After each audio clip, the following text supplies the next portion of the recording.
Fala pessoal, tudo certo? Meu nome é Brian. Estamos aqui novamente com o Joycast, podcast de toda segunda-feira da Igreja Joy, onde conversamos sobre diversos assuntos, sobre evangelho, sobre educação, sobre fora da igreja, dentro da igreja, imigração, independente. Conversamos sobre diversas coisas. Antes de começar, eu queria incentivar vocês a se inscreverem no nosso canal, onde a gente faz as lives dos nossos cultos, todos os sábados, às 18h30, com tudo.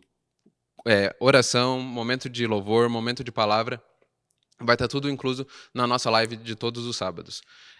Queria também incentivar vocês a comentarem nos nossos vídeos, compartilharem, comentarem também se vocês tiverem alguma pergunta, um tema que vocês queiram saber, onde vocês tenham dúvidas, os pastores vão estar aqui para responder vocês. E hoje o tema escolhido foi saber como saber se estou fazendo a vontade de Deus. E para isso temos o pastor Wellington e o pastor Juliano. Deu uma bugada na mente, mas temos aqui o pastor Wellington, o pastor Juliano. Eu ia até dizer para vocês se sentirem em casa, mas quem tem que se sentir em casa sou eu, porque eu sou o visitante, basicamente, aqui, vocês estão sempre aqui. Então, se vocês...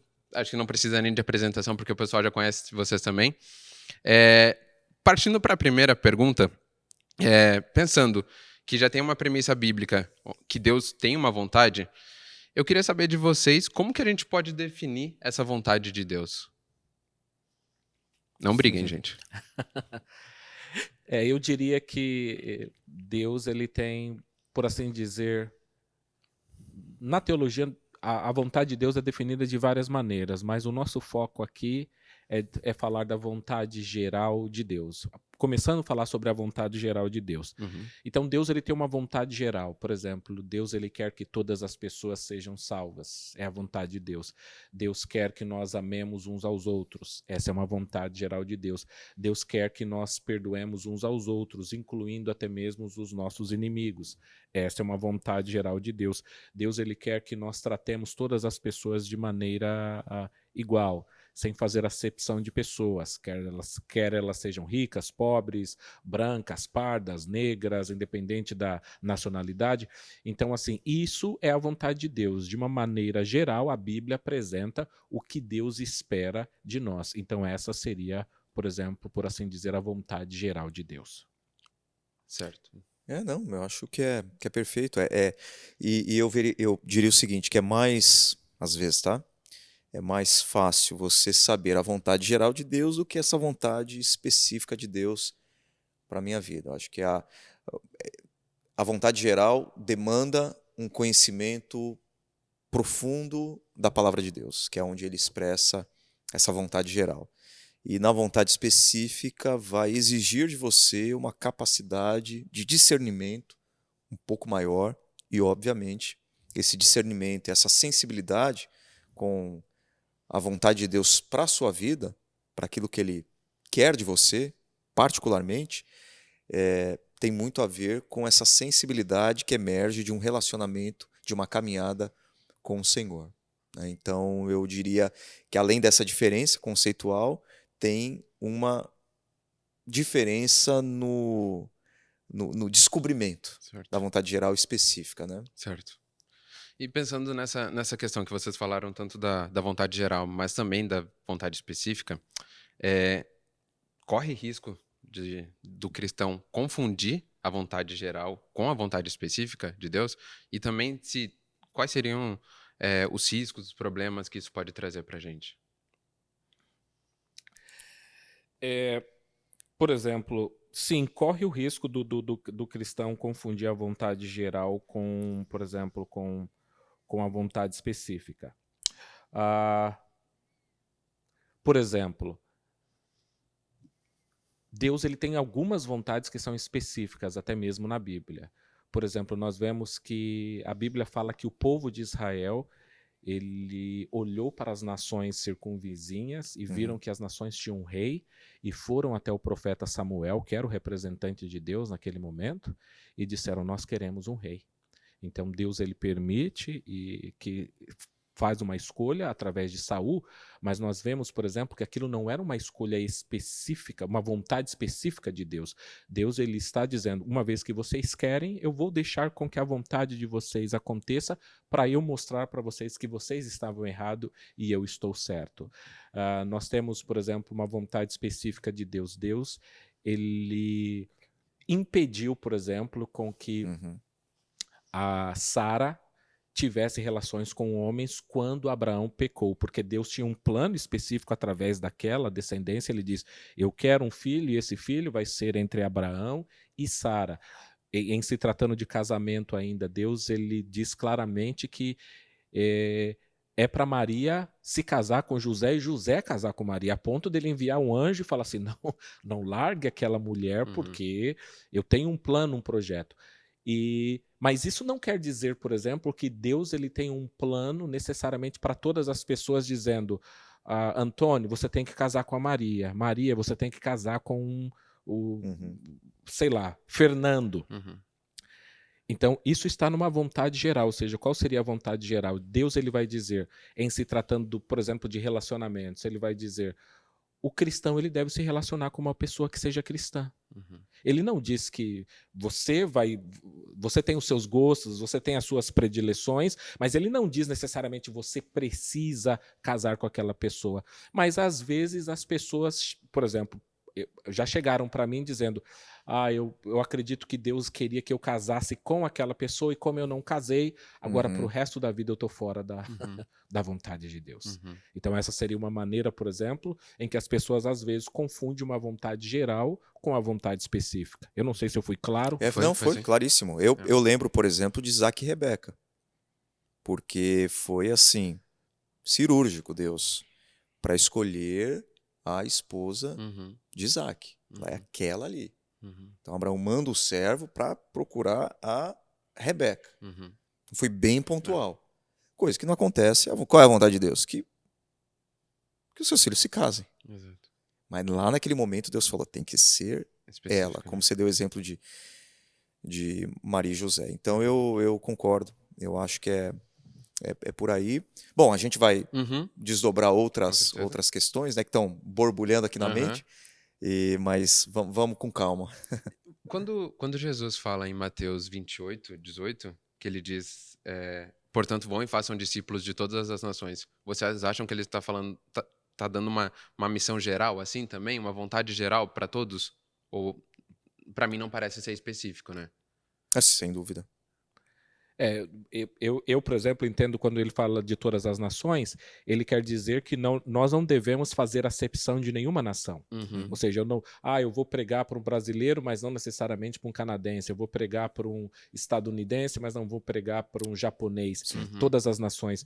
Mas, por exemplo, dependendo do seu contexto, eu diria, por exemplo, que a maior parte do meu ministério no Brasil, eu não tinha tanto contato com nacionalidades se comparado com agora, com o Canadá. Então, uma pessoa que está no Brasil, que está limitado geograficamente a um local que tem majoritariamente uma nacionalidade, ele não está necessariamente descumprindo o mandato de fazer discípulos de todas as nações por ali ter uma, duas ou, de repente, só 3 nações. É nesse sentido. Então, o mandato geral dado o seu contexto, dada a sua realidade, você deve pregar a todos indistintivamente.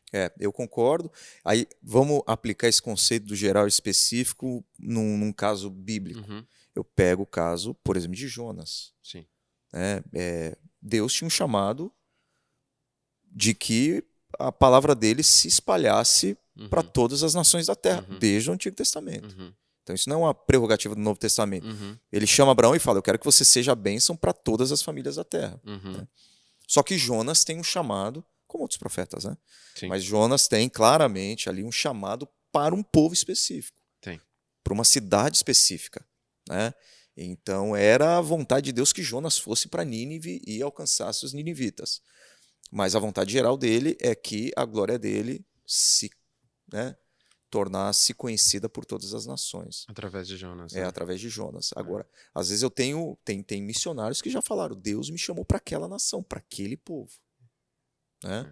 Um processo que eu falei de sensibilidade, discernimento, e Deus vai mostrando, através de várias situações, que a vontade dele específica é aquela. E esses missionários chegaram à conclusão que o chamado não era só para fazer discípulos de todas as nações, era para fazer discípulos naquela nação específica. A nossa nação não deixa de ser uma nação, né? Tipo, se a gente está no Brasil, não, somos sim, brasileiros, sem dúvida. Também temos que fazer a missão de levar o evangelho, né? Sim. E eu queria que vocês pudessem, talvez, diferenciar sobre estarmos dentro da vontade de Deus e sermos o centro da vontade de Deus. Tem alguma diferença sobre isso? Eu posso agora pegar um gancho, não tinha pensado, mas eu posso pegar um gancho no mesmo exemplo que o pastor Juliano apresentou sobre Jonas.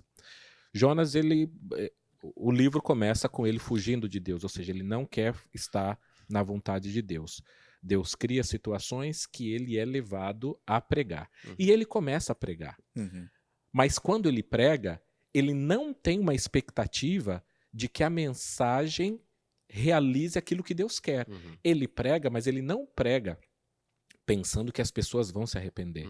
Tanto é que quando há sinais de arrependimento, ele fica chateado com Deus. Por que isso? Porque ele não quer a salvação daquelas pessoas.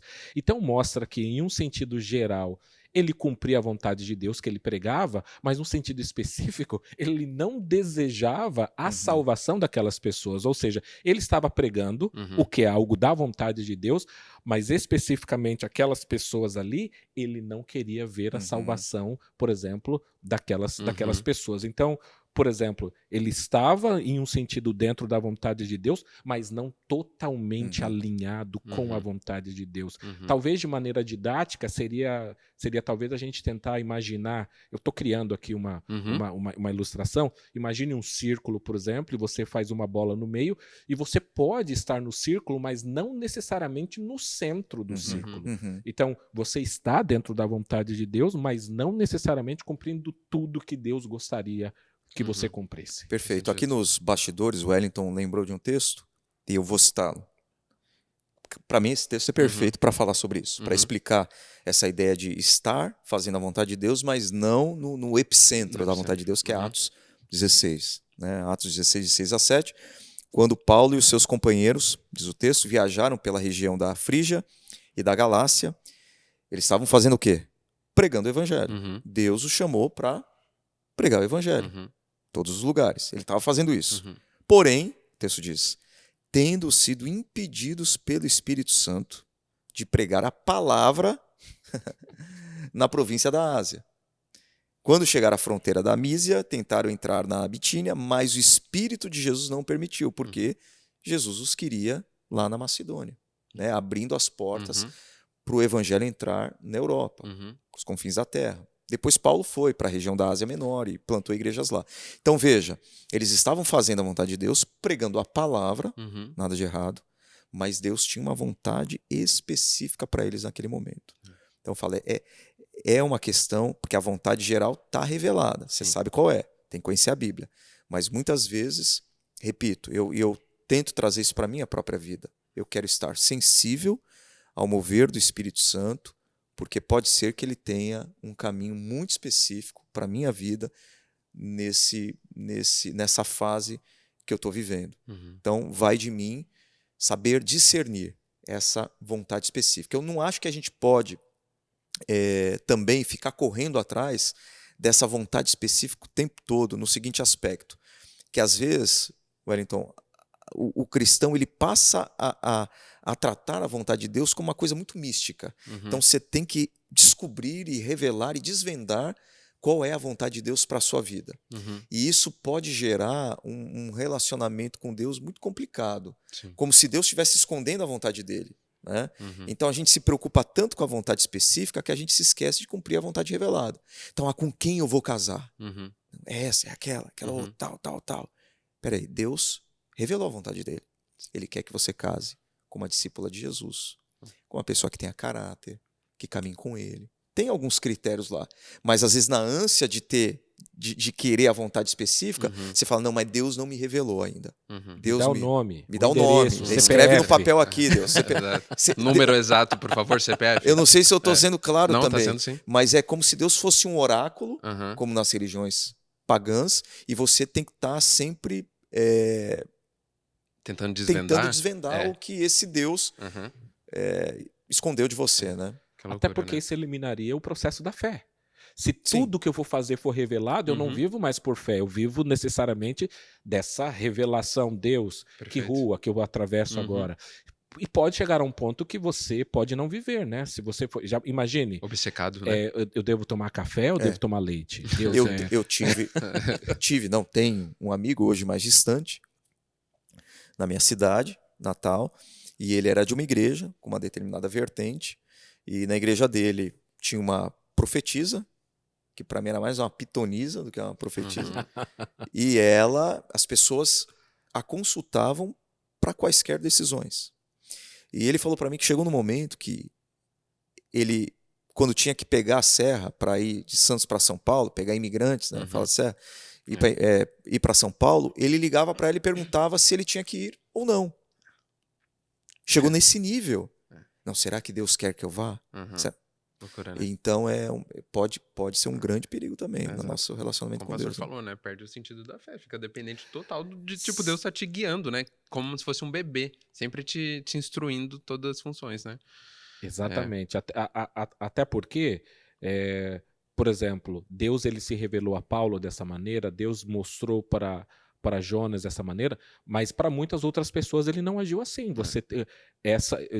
Eu revelei a você de maneira geral o que você deve fazer, e agora você tem que andar por fé e não por vista, cumprindo o que você sabe, que é a revelação geral bíblica, e segue o caminho, e Deus vai te guiando conforme você vai. Sim. Sem ter aquele sentimento de paralisação, como pode acontecer. Faço ou não faço, vou ou não vou, caso ou não caso. Eu passei por esse processo, algumas vezes já, né, na minha vida, vocês também, mas eu passei por esse processo de discernimento da vontade de Deus quando eu vim para o Canadá, quando eu tomei a decisão. Porque era aquela tensão. Sim. Deus quer que eu vá ou Deus quer que eu fique? Qual é a vontade de Deus? Né? Eu diria, desculpa te interromper. Pode eu falar. diria até que é muito pertinente o que você fala, porque você não está escolhendo, você está escolhendo, eu devo fazer cumprir a tua vontade no Brasil ou cumprir a tua vontade no exterior. Não é algo, independente das escolhas, eu estou fazendo a sua vontade. Sim, não é a escolha entre o certo e o errado. E para mim as escolhas mais difíceis não são as escolhas que envolvem certo e errado. Porque a gente sabe que tem que escolher. Sim, é bem quando você tem o simples, certo e né? errado. Com certeza. Agora, quando você tem o certo, o bom e o bom, aí que você tem que exercitar muito mais essa capacidade de discernimento espiritual. Mas eu fiquei, vou ou não vou, né? E aí, o que eu falo, algumas vezes você tem que tomar uma decisão a partir da vontade revelada de geral de Deus. Sim. Não específica. Então, qual é a vontade dele? A vontade dele é que eu cuide de pessoas, que eu pastoreie, pregue o evangelho, faça discípulos e veja o reino avançando. No Brasil, no Canadá, então vamos pensar, às vezes, na vontade de Deus como um playground. E você tem vários brinquedos nesse playground.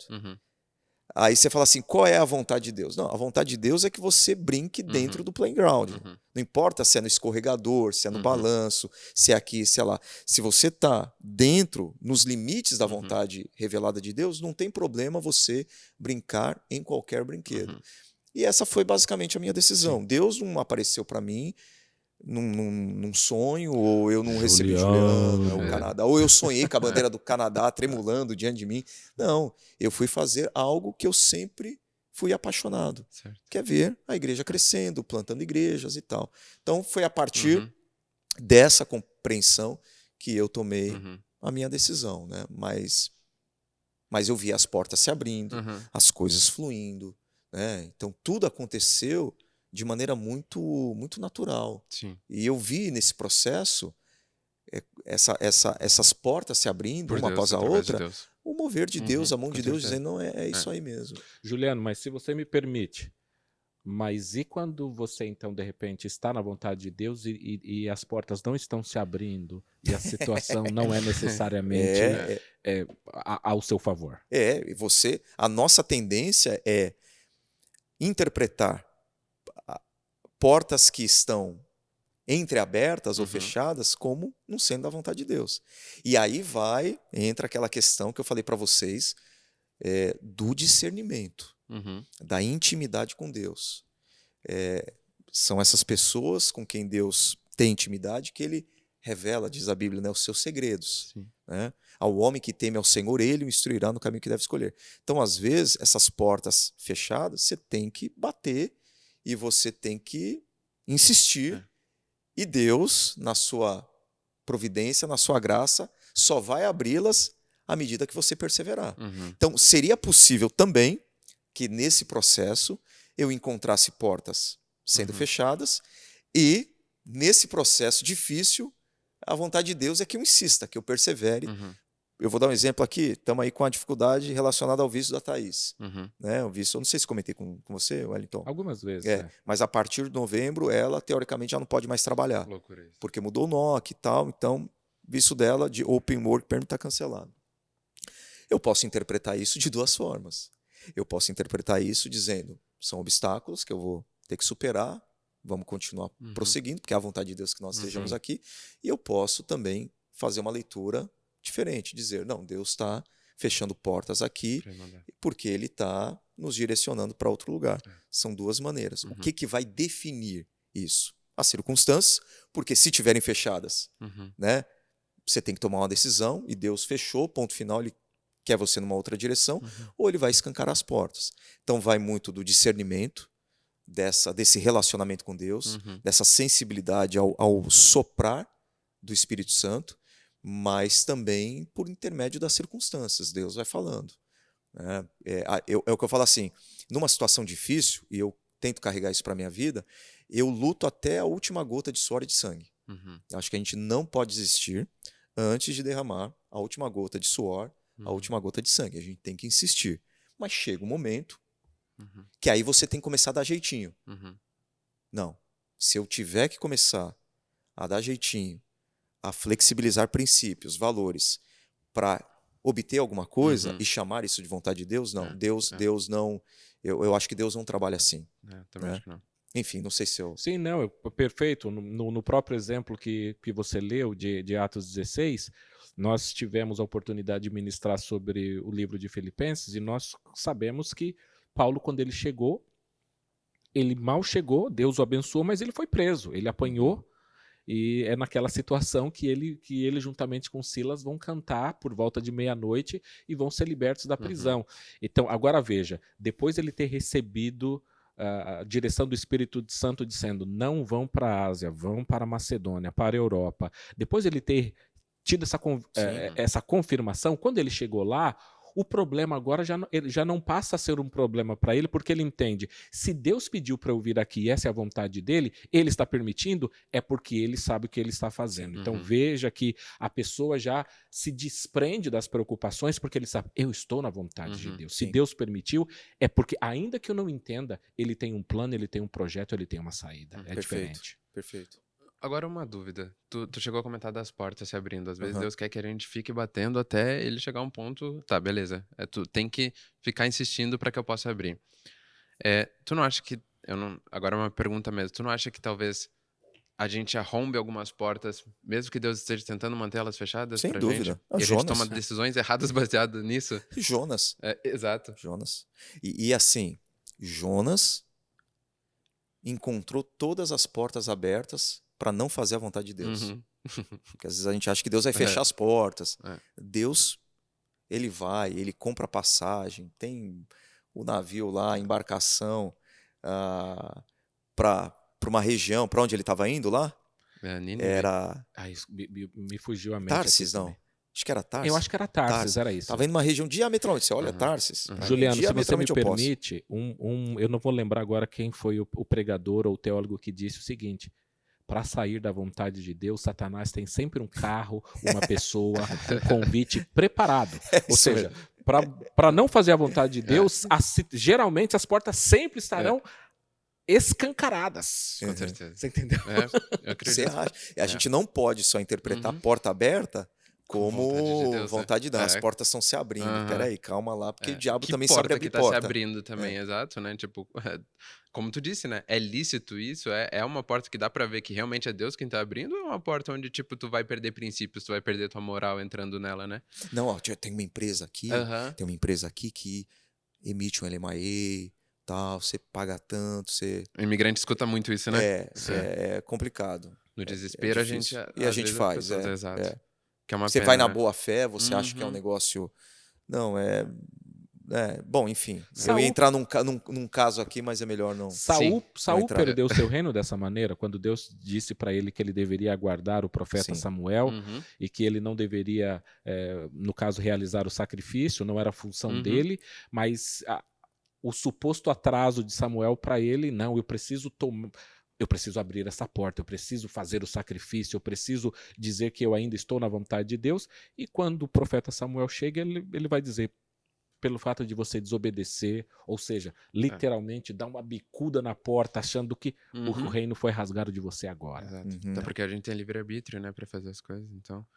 Mas vocês dois comentaram sobre tópicos pessoais, assim, e eu queria ver se a gente consegue encaixar na vida pessoal do pessoal também, assim, de quem tá ouvindo, sabe? Como saber a vontade de Deus dentro dos nossos ambientes, seja como aluno, Uhum. dentro da escola, universidade, talvez nosso trabalho, nosso relacionamento entre família também. Uhum. Eu diria, por exemplo, que a Bíblia não tem um versículo dizendo, por exemplo, estudai porque tirai a melhor nota. Não existe, mas ela tem princípios gerais de que tudo que nós fazemos para Deus. Perfeito. Por vezes nós criamos essa dicotomia, até uma área filosófica de Sim. religioso e sagrado, mas a Bíblia diz que tudo que nós fizermos é para Deus. Então, se eu estou estudando para Deus, eu tenho que dar o meu melhor. Eu não tenho que dar o meu melhor, ser o melhor aluno, simplesmente porque eu só aspiro a entrar numa boa universidade ou os meus pais vão ficar tristes. Se eu estou aprendendo, desenvolvendo o meu intelecto para Deus, eu tenho que dar o meu melhor, eu tenho que chegar no horário, eu tenho que tratar bem os professores, as pessoas mais velhas, porque essas pessoas é como se eu estivesse fazendo para Deus. Uhum. Aí você tenta aplicar isso para o seu trabalho, por mais que você não goste. Se você está trabalhando para Deus, Uhum. a sua mentalidade muda. E mudando a sua mentalidade, ela deve levar o seu comportamento a refletir isso. Uhum. Não importa o curso que você faz, o trabalho, onde o seu ambiente de trabalho, é você fazer o melhor para Deus, né? Eu não sei quem foi que disse isso, não sei quem foi, mas um sapateiro perguntou para Lutero, não sei onde que está exatamente isso, né? O que ele poderia fazer para adorar a Deus, né? Uhum. E eu acho que foi Lutero, né? Eu acho que foi com Lutero, sim. Faça o melhor sapato e cobre o preço mais justo. Uhum. Então a gente tem essa coisa também da minha vocação. Qual é a minha vocação? Uhum. É fazer isso, é fazer o curso. A pessoa que está cursando engenharia não se sente tão no serviço a Deus, adorando a Deus como o pastor da igreja, como presidente. Não, ele está numa atividade mais santa do que eu. Né? Eu quero me envolver, quero fazer as coisas para Deus. Não, peraí. Quebrando essa dicotomia do sagrado, do secular, entendendo que toda a terra é terra de Deus, que o mundo é a nossa paróquia, como já dizia John Wesley, tudo que eu faço, seja dentro das quatro paredes de um edifício religioso ou fora dos portões da igreja, eu estou fazendo para a glória de Deus. Então a vontade de Deus é que eu faça tudo com muita excelência, né? Perfeito. Enfim. E vocês também comentaram sobre a questão de casados e solteiros. E eu queria saber se, tem vontades de Deus diferente para esses dois grupos? Para solteiro, uma vontade, para casado, outra vontade? Tô vendo muito interesse da parte do... Pois então, é sempre bom estar sabendo, né? Atualizado com a galera que tem experiência, eu não sei se né? a câmera ele pode focar na mão do nosso mediador para ver se tem um anel. Não tem, galera, fica tranquilo, eu respondo. Aí você que está acompanhando esse podcast tem de qual faixa etária aí? Eu tenho 26. Mas nem precisa mexer a câmera, fica tranquilo, eu já falo. Não tem aliança, não. Mas a minha dúvida é genuína, né?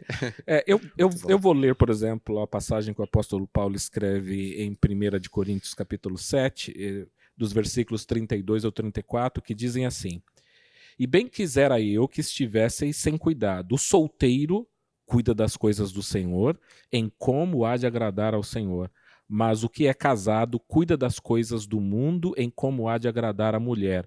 Há diferença entre mulher casada e a virgem. A solteira cuida das coisas do Senhor para ser santa, tanto no corpo como no espírito. Porém, a casada cuida das coisas do mundo, em como há de agradar ao marido. O apóstolo Paulo aqui não está dizendo que porque a pessoa é casada agora que ela não serve ao Senhor. Mas o que ele quis dizer é: uma vez que você é solteiro, você tem menos responsabilidades. Você não tem uma mulher para criar, para cuidar, você não tem filhos para criar. Isso te dá mais tempo para que você, por exemplo, possa usar o seu tempo para Deus. Eu, há alguns episódios atrás, acredito que de repente um mês ou mais atrás, eu mencionei falando pessoalmente sobre minha vida que acho que a pergunta era se nós tínhamos arrependimentos ou alguma coisa do tipo. E eu diria que eu gostaria de ter, por exemplo, utilizado o meu tempo para fazer viagens missionárias quando jovem. Hoje é muito mais difícil você fazer isso do que quando você fosse jovem. Sim. E eu vejo muitas agências missionárias em que fala, passe as suas férias, por exemplo, aprendendo sobre uma nação, abençoando pessoas, ajudando. Então é uma maneira tão bonita e que você consegue realizar com muito mais facilidade quando solteiro do que depois de casado, por exemplo. Então, Sim. de uma maneira geral, também nós vemos que o solteiro ele tem mais liberdade para fazer determinadas coisas para Deus. Sim, sim. E, além disso, a Bíblia fala sobre o celibato como um dom. Seria a vontade específica, né? Deus falou para todo mundo casar, se multiplicar, é um princípio bíblico, mas algumas pessoas carregam Celibato. o dom do celibato, que é uma coisa... Que fique bem claro que não deva ser uma imposição sobre alguém, porque o próprio Paulo diz, se você não consegue se conter, é melhor que você se case e tenha a sua esposa. Sim. Você entendeu? Melhor casar do que viver abrasar-se. abrasado. É válido. Deve vir de brasa, né? Abrasada. Exatamente. É. Exatamente. Fogo. E o celibato tem essa questão da pessoa ter um controle diferente de alguém que não tem esse dom, né? Eu acho que... Seria um dom, então, vocês acham? Eu creio que sim. O celibato é o celibato como dom. A pessoa fala, eu não tenho... Ela não sente necessidade de... Não sente necessidade, não é uma escolha. Não sente necessidade mesmo. Sim. Sim. A Bíblia diz que há pessoas assim, que Deus as fez assim, visando um propósito, uma realização para a vida delas. Nós não sabemos a situação do apóstolo Paulo, mas é bem possível que nessa situação agora ele fosse celibatário, não tivesse com mulher. Há discussão se ele foi casado ou não, mas, por exemplo, o próprio fato dele plantar tantas igrejas como plantou, para Deus tudo é possível, mas você concorda que ficaria muito mais difícil com uma mulher e 3 filhinhos pelo braço carregando para viajar e visitar todas as igrejas? Então, perfeito. É válido. Vocês dois falaram de filhos, né? E eu queria também, então acho que dá pra gente encaixar no meio das perguntas. Como que a gente faz pros filhos, ainda não tenho, mas vocês quem já tem, pra manterem eles dentro da vontade de Deus, sabe? Como papel como pai, talvez. Quer começar, Júlio? Eu acho que, assim, primeira coisa é dando testemunho para que eles amem a Deus também através da gente. Principalmente até uma determinada idade. Os pais, eles servem muito como sacerdotes. Qual seria essa idade para você, aproximadamente, Juliano? Eu acho que, assim, pouco antes da high school, você ainda tem um papel muito importante na mediação do relacionamento dos seus filhos com Deus. Como pai, no Como caso. pai, É claro que debaixo do teu teto você é responsável. Ponto. Mas de influência dos pais, porque assim, depois, quando chega já no high school, falando de uma questão mais pragmática, a influência, ela sai da casa e se move para a escola, amigos, para a igreja, enfim, os pais já não, professores, os pais já não influenciam tanto os filhos como antes, claro, né? Então eu falo que até essa fase o trabalho é um trabalho muito efetivo e muito duro, né? Depois da high school depois da high school não, quando já está entrando na high school, na adolescência, já está bem sedimentado. A gente fala assim que é na infância, ali há 6 anos, 8 anos, que o caráter vai sendo realmente forjado, né? Mas até a pré-adolescência você vai ainda conseguindo aparar as arestas. Depois desse momento, a gente já tem mais uma função como conselheiro dos filhos do que exatamente como aqueles que vão guiar a vida espiritual e as decisões que eles vão tomar, né? mas continua com a influência. Se é pai e você dá ordem, eles precisam obedecer, tudo isso. Mas eu falo de uma questão prática, de sentir. Estou falando pelas minhas filhas, né? De sentir. Eu vejo que a pré-adolescência ali é o momento que elas começam a ter a própria opinião delas, a maneira de enxergar o mundo, pelas lentes que elas foram construindo também. E às vezes nem tão próprias, né? Eu acho, né? Eu acho que muita influência de um ambiente que tu pertence, né? Depende, Bri. Depende muito, cara. Porque assim, eu já vi famílias que. Concordo, tem a ver, sem dúvida.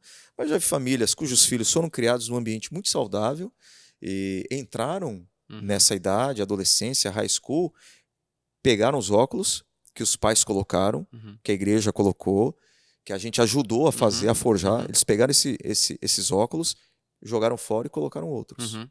Tanto na high school como na universidade. Mas tu acha que isso é algo único delas ou foi pelo ambiente que elas vivem? Pela influência dos colegas, pela influência dos professores? Eu não tenho dúvida que a influência, mas a influência conta. Claro, obviamente conta. Para todos nós, né? eu acho. Né? Mas isso parte muito dos filhos também. Com certeza.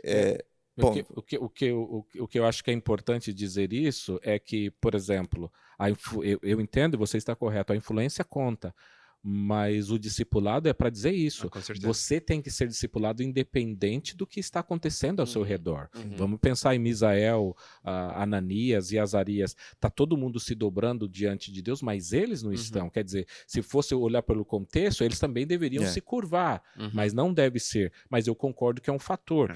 E eu tive isso apresentado para mim por uma professora, porque quando eu estava terminando o mestrado, nós tínhamos que fazer uma espécie de análise, pensando ministerialmente, pensando no futuro, e eu disse a ela que eu cogitava retornar ao Brasil porque o Canadá pós-cristão me dava certo medo. Sim. E ela disse, mas espera aí, Wellington, ela foi trazer exatamente esse desafio. O ambiente hostil ao cristianismo do Canadá não deve ser um empecilho para você ficar aqui e fazer a vontade de Deus. Você tem que cumprir o seu papel de pai e criá-los e educá-los no caminho do Senhor. Então, e ao mesmo tempo, eu lembro, por exemplo, da história de Samuel. Não há nada na Bíblia, a Bíblia se cala sobre isso, mas não há nada na Bíblia dizendo que Samuel tenha sido um pai ruim. Mas quando Samuel está para concluir o seu ministério, o povo de Israel chega para eles e falam, os seus filhos não seguem o mesmo caminho que vocês, nós não iremos segui-los. É fácil quando a gente fala de Eli que não corrigiu os seus filhos, mas aí você tem uma passagem bíblica que fala que os filhos não seguiram. E a Bíblia não fala, aí você fala, puxa, o que explica isso que o Juliano acabou de falar? Não necessariamente o pai erra quando um filho sai da vontade de Deus. Claro. Agora, pai sempre vai errar. Sempre vai errar. Você pega exemplos. Sim. Primeiro exemplo da Bíblia. Caim e Abel. Exato. Olha que deu. Mesma carga genética. Beberam do mesmo leite materno. Foram educados na mesma família. Viveram debaixo do mesmo teto. Os mesmos pais. E um se tornou justo, o outro assassino. Então, os filhos não vão para o céu a reboque. Os filhos, a salvação é pessoal. Então, os filhos precisam tomar essa decisão no coração deles no futuro.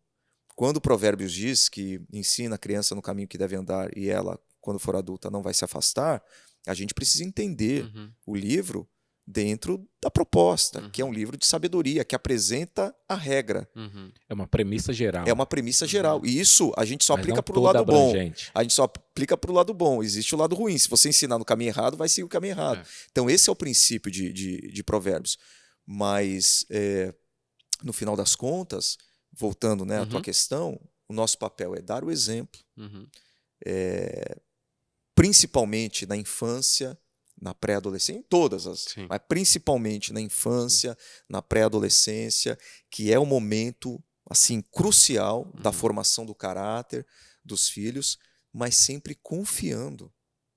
Aí não tem jeito. Confiando que quem vai mover o coração dos filhos é o Espírito Santo de Deus, não é matemática. Não, eu vou educar desse jeito, vou fazer assim, tal, ser educado desse jeito, proteger daqui, não estudar ali, mudar de país, o meu filho vai ser... Eu já vi filhos que viveram em lares cristãos, que foram educados por pais maravilhosos, que eram assim espetaculares, educados, tementes a Deus, envolvidos com a igreja, e de repente Não.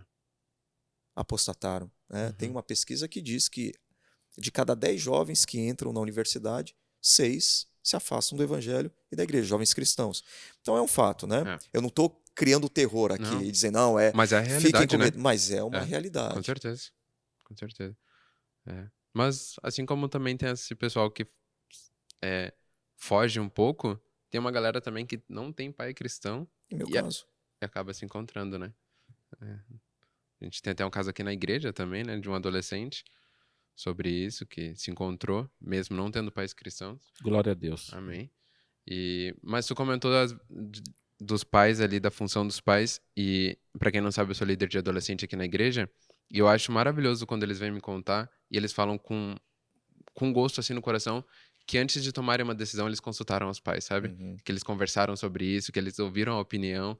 Então, acho que, eu não sei o que os pais estão fazendo aqui dentro, mas eu acho que tá dando certo, porque por mais que eles estejam numa idade onde é meio complicado todo o ambiente lá fora, eles continuam confiando nos pais antes de tomar uma decisão, sabe? Isso é muito importante, É. né? Eu acho que a cultura que a gente vive, a influência dos pais é cada vez menor. Uhum. Antigamente, a influência maior era da família. Sim. A família, da escola, da Uhum. igreja. Hoje, a gente vai começar uma série, né? Você que está assistindo aí o Joycast, a gente vai começar uma série no futuro. Ou, não, o podcast já vai acontecer quando a série estiver desenrolando. Mas a gente vamos falar assim, então. Então, a gente está falando sobre a série Influencers, né? Sim. Boa. Porque cada vez menos os nossos filhos são influenciados por nós. Uhum. O Verdade. tempo que eles passam nas redes sociais, eles estão cercados de influencers. Uhum. Antigamente não, mas hoje em dia, e o pior de tudo, qual é o pior de tudo? Que a gente não sabe quem está influenciando nossos filhos. Lá atrás, a minha mãe sabia quem estava me influenciando. Uhum. Quando eu chegava em casa falando um palavrão Uhum. ou tendo uma atitude, ela falou: você está andando com fulano, fulano é uma má influência para você. É o Joãozinho. Mas, assim, hoje em dia não. Hoje em dia você tem 200 pessoas Uhum. que você segue no Instagram que são influencers e Sim. estão influenciando Sim, você. com certeza. Exato. O pessoal já fez assim. O pessoal já quer acabar com o podcast, pessoal, estão tudo por com favor. fome. Vamos parar, por favor, vamos se parar, controlar. senão... Só não cancelem o vídeo aí no meio, por favor. Indo então já para as perguntas finais, fiquem tranquilos, tá? Quais os meios de graça ou forma que o cristão ele tem para utilizar se ele tá dentro da vontade de Deus? Por exemplo, os meios de graça que nós devemos utilizar, eu acredito que um dos mais fáceis é a leitura da Bíblia, estudo da Bíblia, meditar na Bíblia. A palavra de Deus é a revelação de Deus. Então, a vontade de Deus foi revelada através das Sagradas Escrituras. Então, a Bíblia diz que nós erramos exatamente por não conhecer a palavra de Deus, por não conhecer as Escrituras. Então, quanto mais nós meditarmos na Bíblia e aprendermos da Bíblia, mais nós descobriremos a vontade de Deus para as nossas vidas. Em alguns casos, principalmente em se tratando de vontade específica, Deus só vai falar conosco através, por exemplo, da oração, ou de repente de algum meio extraordinário, que não é muito comum, mas Deus ele pode utilizar. Mas são meios que nós podemos utilizar para conhecer. Agora, eu diria que a Bíblia seria O melhor, né? O melhor. O melhor para você conhecer a vontade de Deus. Leia a Bíblia.